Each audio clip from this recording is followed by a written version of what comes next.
Anda maksudkan dengan kebahagiaan yang semu itu seperti apa?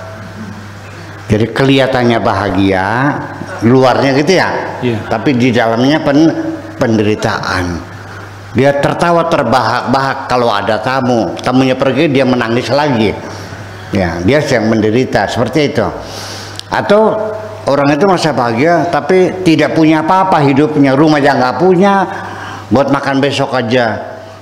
Dia nggak tahu kalau nggak ada orang ngasih kerjaan yang mungkin yang nggak makan. Apakah itu yang dimaksud dengan kebahagiaan semu? Begini, kebahagiaan itu juga tergantung pada bagaimana persepsi kita terhadap kebahagiaan. Kebahagiaan itu adanya dalam diri kita sendiri, bukan di luar diri kita, ada dalam diri kita sendiri. Iya. Apa mesti orang kaya itu bahagia? Enggak. Mari kita compare aja. Orang yang punya mobilnya 30, rumahnya seharga 50 miliar, perusahaannya punya 14, iya kan? Apa yang terjadi? Setiap hari dia marah-marah terus, mobilnya serempetan ya marah, sopir nggak datang ya marah, istrinya masaknya nggak enak ya marah, spray nggak diganti ya marah. Setiap hari gebrek-gebrek meja aja. Iya. Kemudian kontrak gagal ya marah dan seterusnya. Justru karena engkau terlalu banyak memiliki fasilitas, engkau selalu marah, engkau selalu kecewa. Iya, nangis lagi, marah lagi, kecewa lagi. Mobilnya hilang, kecewa lagi. Anaknya mati, kecewa lagi. Istrinya mati, kecewa lagi. Ternyata semakin banyak orang memiliki di dunia, semakin banyak kecewa kok. Ada seseorang yang paling bahagia di dunia, namanya Bitarmi. Dia nggak pernah kecewa gagal panen. Sebabnya apa? Nggak punya sawah. Dia nggak pernah bersedih hati ditinggal mati oleh suaminya. Sebabnya apa? Dia nggak pernah pingsan rumahnya terbakar. Sebabnya jangan-jangan orang yang paling bahagia adalah orang yang tidak punya apa-apa. Tuba liman hudiya lil Islam wa kana aishuhu kafafan wa qana'atan. Sadaqallah Rasulullah.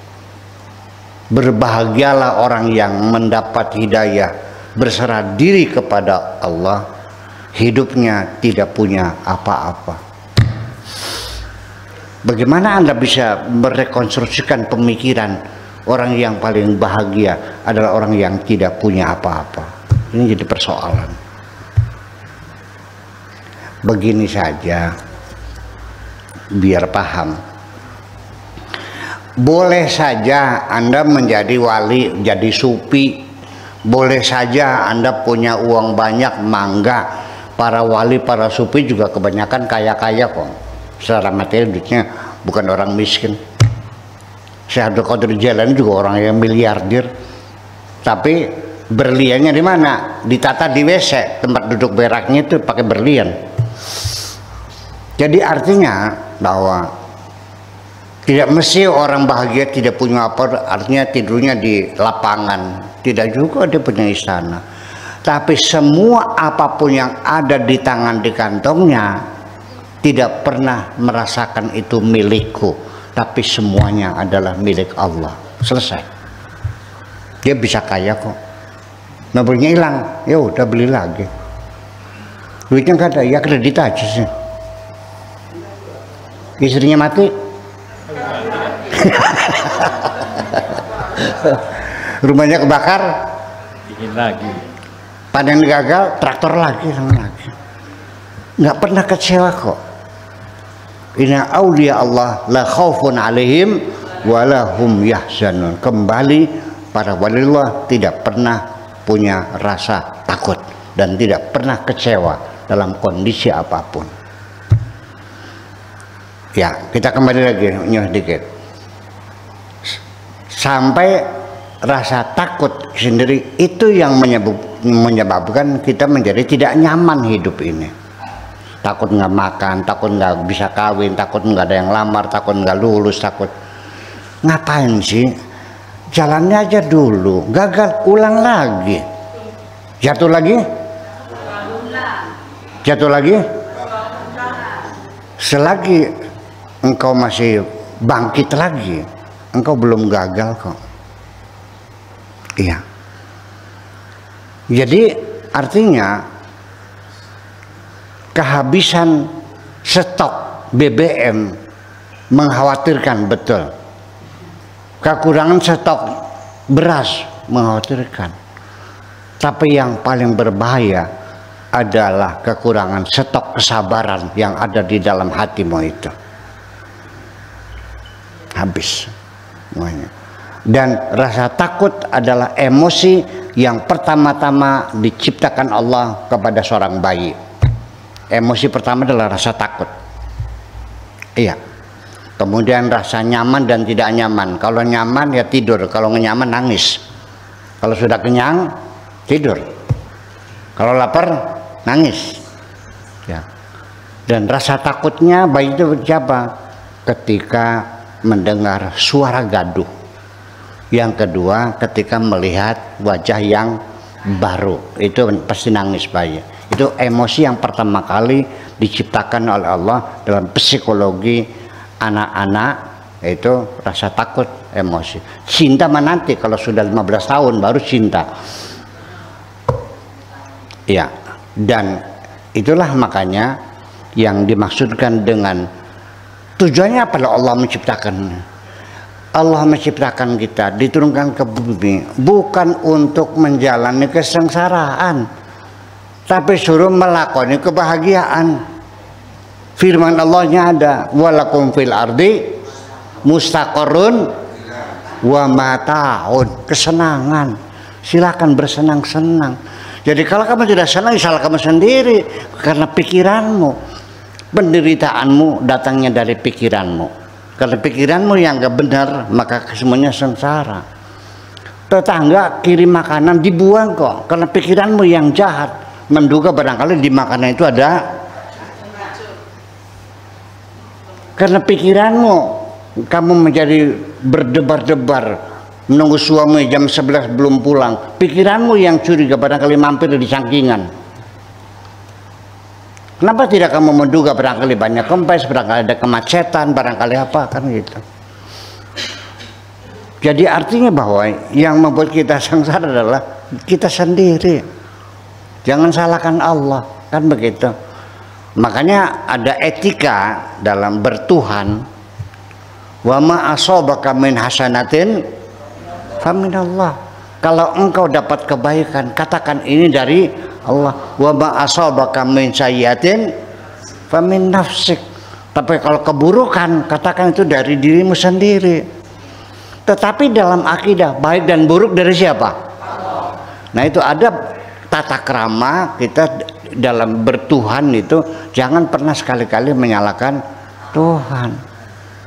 Nah, tanya kepada Pak Profesor nih, andaikan Pak Profesor ada sesuatu yang salah, lalu yang dipersalahkan, ini kan kesalahan Bapak, kebijakan Bapak kepada atasannya, kira-kira dimutasi nggak Bang?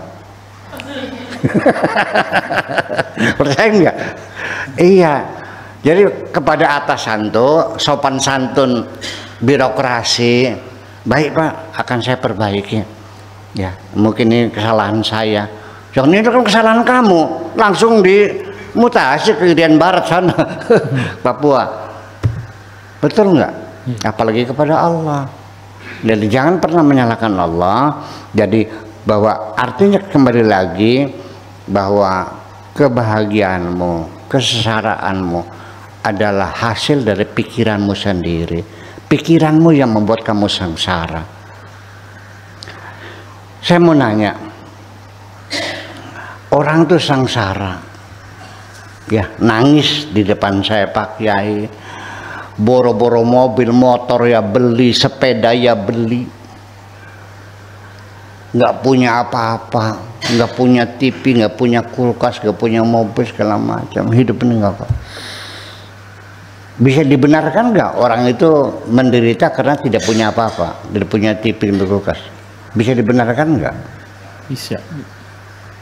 Sekarang saya mau nanya, dulu nenek moyang saya, uyut-uyut saya dulu, punya TV nggak?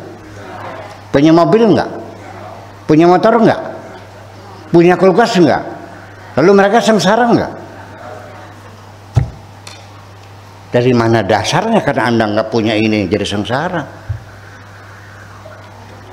Ya, sebabnya engkau sengsara karena muncul keinginan pengen beli kulkas, cuman duitnya nggak nyampe-nyampe duitnya, itu yang sengsara. Ya, jadi dari mana kekecewaanmu itu muncul? Dari keinginanmu. Semakin banyak engkau berkeinginan, semakin banyak engkau harus menanggung kekecewaan. Karena keinginan ketika tidak tercapai, engkau kecewa, betul enggak? Saya tidak pernah kecewa tidak jadi presiden. Apa sebabnya? Siapa yang kecewa tidak jadi presiden? Calon presiden. Orang yang ingin jadi Presiden. Kenapa kamu jadi orang miskin sengsara? Karena kamu pengen kaya. Kenapa kamu jadi orang bodoh? Menyesal sekali. Karena kamu pengen pinter. Itu persoalannya. Jadi kembali lagi, kendalikan dirimu. Jangan kau munculkan semua keinginanmu. Seleksi. Mana yang penting, mana yang tidak penting. Berdasarkan skala prioritas.